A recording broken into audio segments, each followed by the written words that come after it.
It is dusk. Twilight casts a faint glow upon a meadow.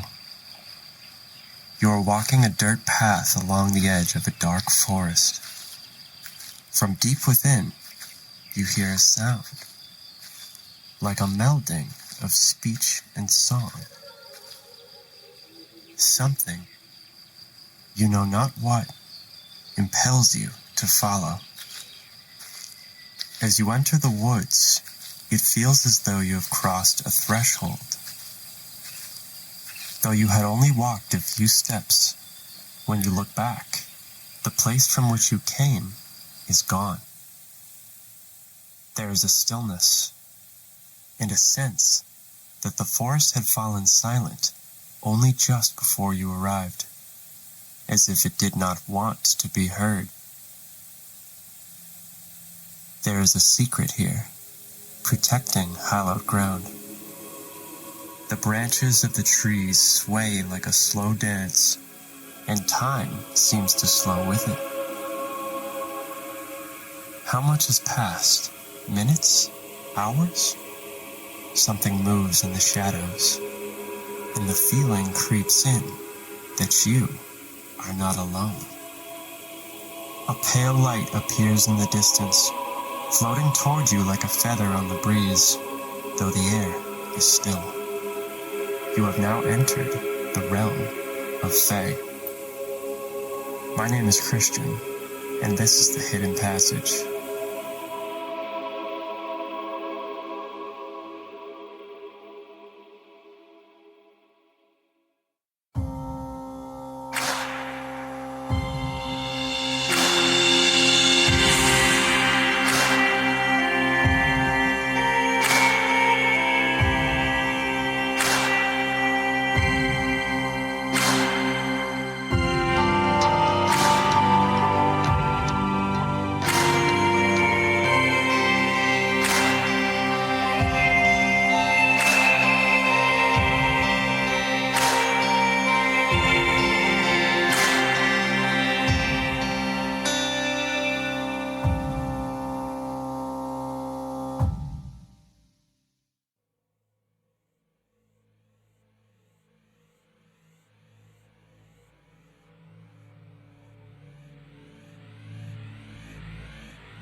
Faerie contains many things besides elves and fays.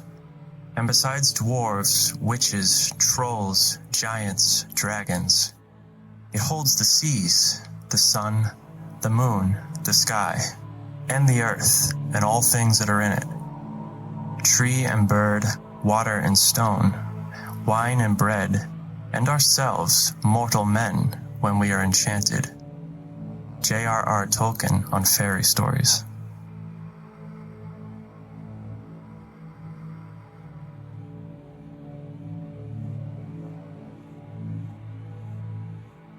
Within the folklore of ancient cultures around the world, there have been tales told of small preternatural beings said to inhabit the earth, existing somewhere between this world and a spiritual plane of existence, a dimension the Celts referred to as the Otherworld. Mysterious in their origin, neither quite here nor there, and in both places at once, these magic-wielding entities were a source of great awe and fear. While oral tradition of indigenous peoples involving such beings goes back thousands of years, the oldest known written records come from ecclesiastical texts dating back to 500 AD. In contemporary times, such creatures have been relegated to the subject of myth and fiction.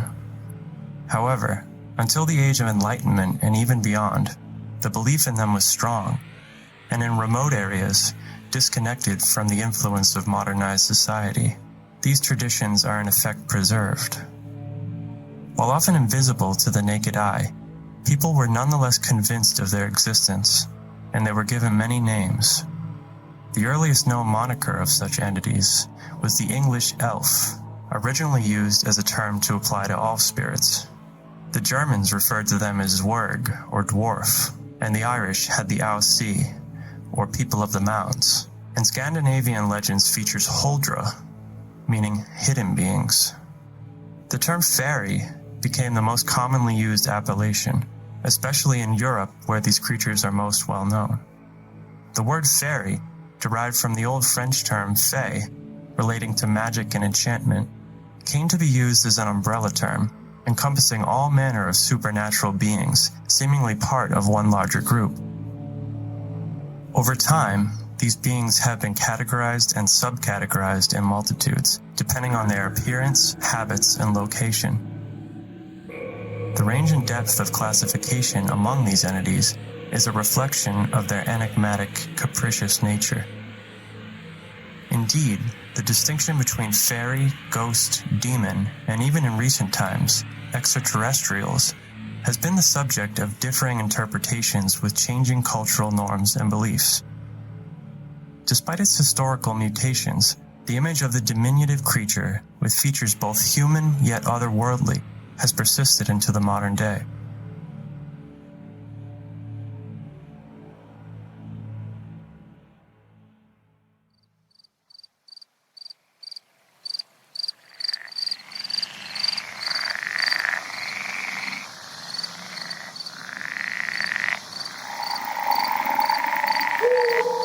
Folklore has described the fairies as being 2 steps removed from the world of humans.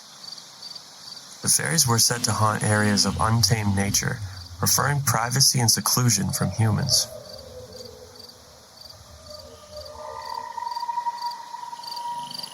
Quote, "As the fairies can have everything they want for wishing, poverty does not trouble them much, and all their care is to seek out unfrequented nooks and places where it is not likely anyone will come to spoil their sport."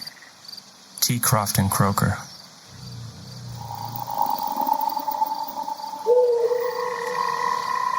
They seemed to dislike being seen at all. If a human happens to catch one in his or her sight, as soon as he or she breaks their stare, the fairy will vanish. Interactions between humans and fairies were best kept secret so as not to upset them.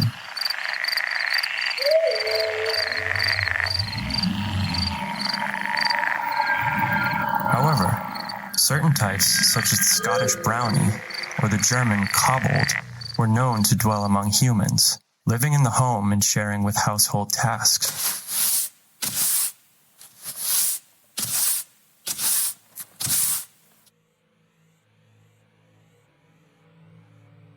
Not only were they hidden in a physical sense, they were also hidden in a metaphysical sense, as they were thought to not be of this world, but rather existing in a world alongside it.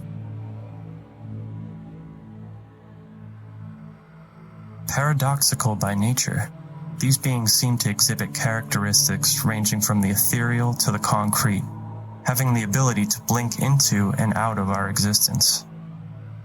As such, the fairies are associated with liminality, standing at the threshold between our world and the next. This theme is represented in the natural world in areas where land meets water, plains meet woodlands, times when day meets night, and one season passes into the next. The Gaelic festival of Samhain, what is today Halloween, was a particularly active time for the fairies, as it was thought that during this time, the barrier between this world and the spirit world came down, allowing all manner of beings to cross over into the world. Humans who may have been trapped in the fairy realm also had a chance to escape during this time. Naturally formed stone arches or passages were considered doors to the realm in which the fairies dwelled, where the veil between worlds grew thin, and where untold wonders and horrors could come forth into our world, and where humans could embark on quests for enlightenment or be swept away into the ether.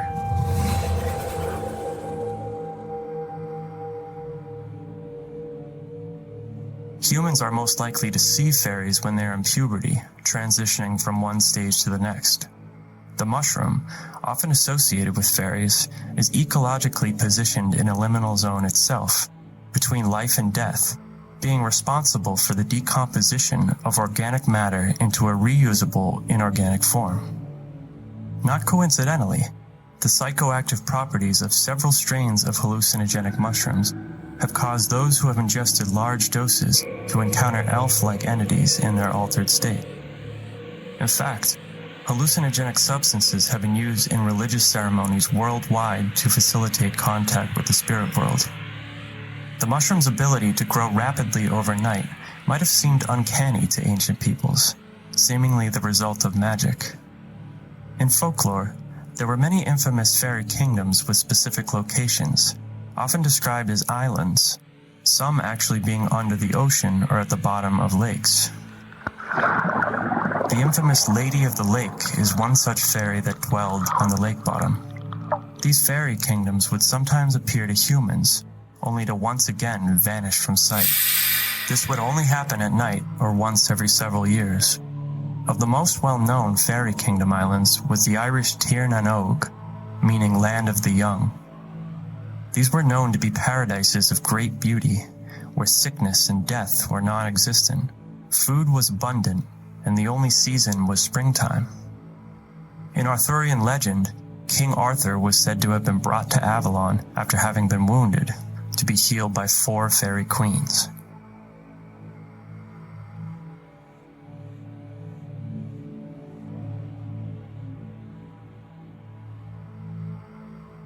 Fairy dwellings were to be left undisturbed at all costs. Even in modern times, the Icelandic government builds roads around fairy dwellings so as not to disturb them. Construction projects which disregarded fairy territory were fraught with mechanical failure. In the tale of the Pookah, the name for an infamous Irish goblin, a farmer decides to develop a piece of land, which had up until then been left undisturbed, as it was known by the locals to be the abode of the creature. Quote, "The Pookah, thus beaten up and driven from the marsh, naturally turned his thoughts to the meditation of revenge on him who with profaned hand rent asunder that sacred veil which the superstition of ages had woven round the dreaded spot." According to legend, this goblin took the form of a ragged, black horse-like animal that ran between the victim's legs, hoisting he or she up onto his back and proceeding to run through the countryside, through treacherous areas of thickets and rushing rivers. The unfortunate rider was unable to dismount the Pookah, and was thus battered by the terrain and sheer force of the ride.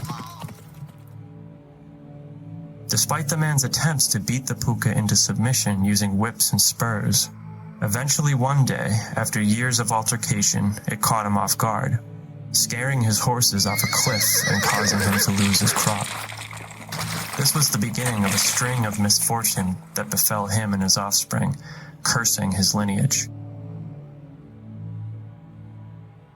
A fairy home could usually be identified by some type of standout feature in the landscape, such as a ring of mushrooms, an old tree, or a large rock. Often these things could be seen standing alone in a field, as whoever had cleared the lands of trees knew to leave them undisturbed. Thorn bushes were identified as common fairy dwellings, and the hawthorn tree was especially sacred to them. Certain types of beings, like dwarves, were thought to live underground, in caves and under mountains. The fairy rings were particularly dangerous, because if one were to step inside it, he or she may become permanently trapped in their realm. The fairies were also said to travel along fairy paths, any obstruction of which would surely anger them. If a house was to be built upon one, it needed to be positioned so that the front and back doors aligned with the path, sometimes being left open overnight to facilitate their passage.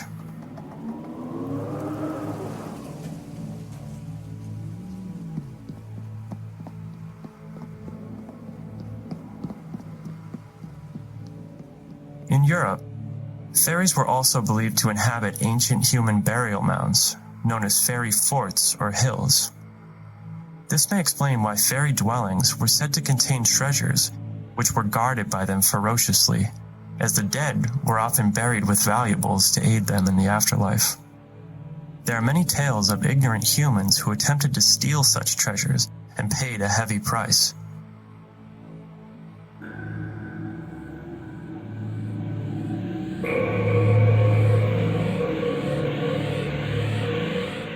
Just as there is a folkloric consensus on the fairies' place of dwelling, there is also a common description of their character.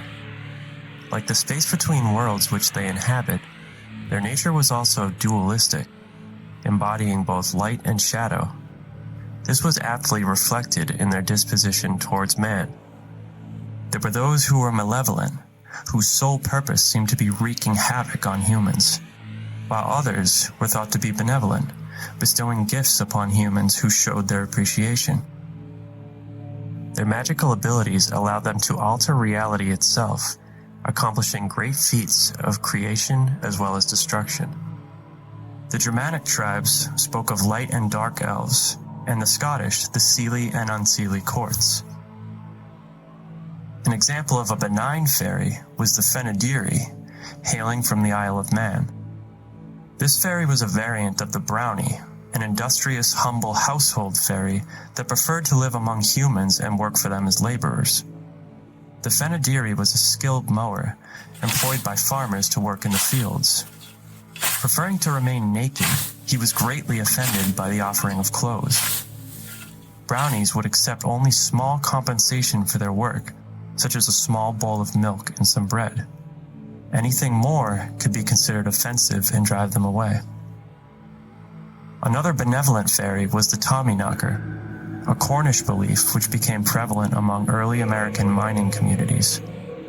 Many perplexed miners have heard the sounds of pickaxes and strange voices deep within the rock beyond their tunnels.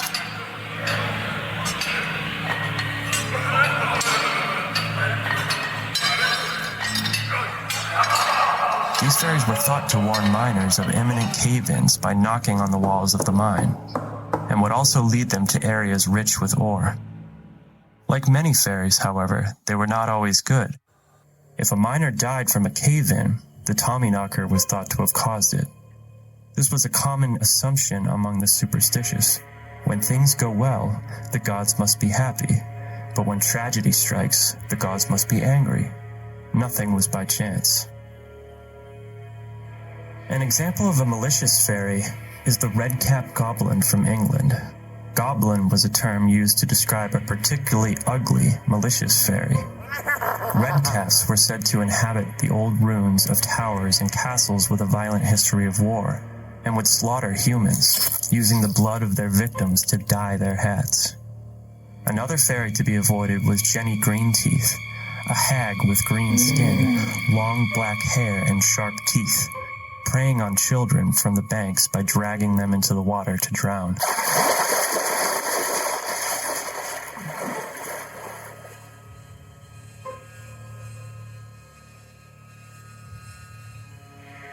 Malevolent fairies were thought to commit various transgressions against humans. Of these, the most notorious was stealing children, replacing them with facsimiles, such as dolls made of sticks, or even elderly fairies themselves. The impostor was then disguised through the use of enchantment. This was known as a changeling. Although less common, adults could be abducted as well. Once a human had been taken to the fairy realm, he or she would become entranced, finding it difficult to remember their old life and summon the will to return. The fairy king Finvara was a notorious womanizer who stole many women. Overall, however, young boys seemed to be preferred, so much so that parents would dress their boys in girls' clothing in order to confuse the fairies. Aside from physical abnormalities, other indications of a changeling would be in its behavior. He or she would appear to communicate with invisible beings.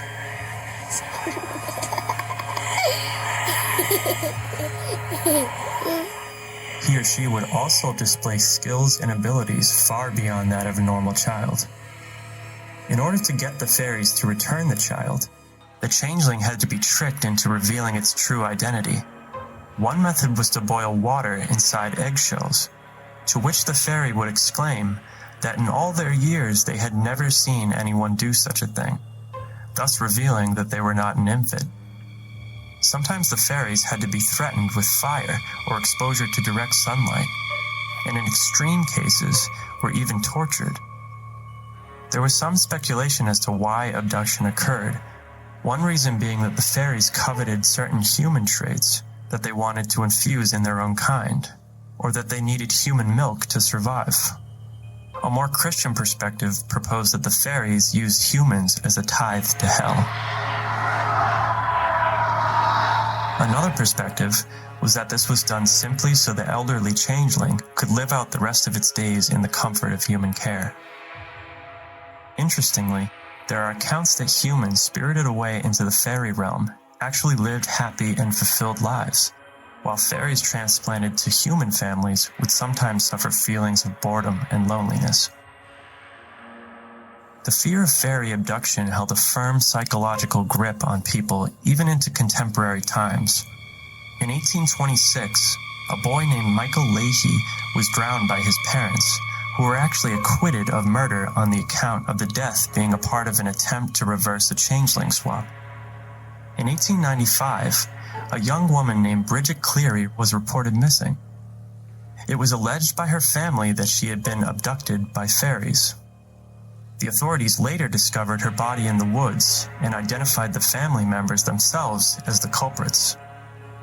Apparently, she had become seriously ill, which to the family was an indication that she had been replaced by a fairy. They tortured her for several days in an attempt to get the creature to reveal its true identity, and she eventually died from her injuries.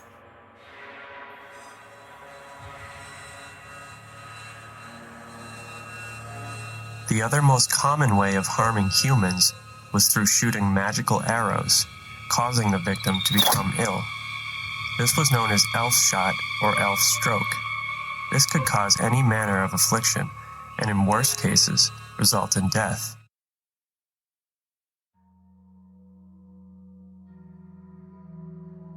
Aside from the more serious inflictions, other misdeeds by the fairies involved creating confusion. They could also cause travelers to become lost. If a person was led astray by fairy magic, they were said to have been pixie-led. The word pixie meaning an especially mischievous fairy. They had the ability to make a familiar place suddenly seem unfamiliar, or cause someone to unwittingly begin to walk in the opposite direction. The person could also be lured into the fairy realm through various means of seduction. One of the magical abilities used to create such deceptions was the power to create illusion and sway people's minds. This caused suspicion among people, as they could not trust their senses in dealing with the fairies. The propensity to make things appear more than they actually were was called fairy glamour. There are several stories involving fairy gifts that appear to be extravagant, which later revert back to their true form of worthless forest detritus. Their music was said to be exceptionally beautiful to human ears, sometimes being heard in the countryside with no visible source.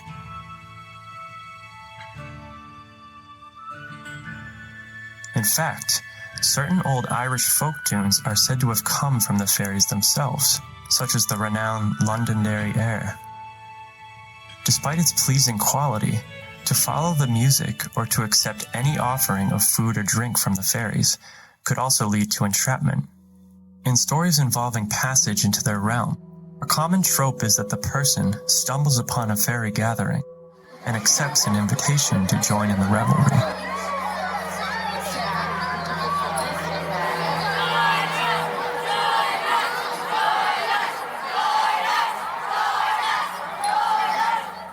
If he or she becomes wary of the situation and wishes to leave, the fairies plead them to stay.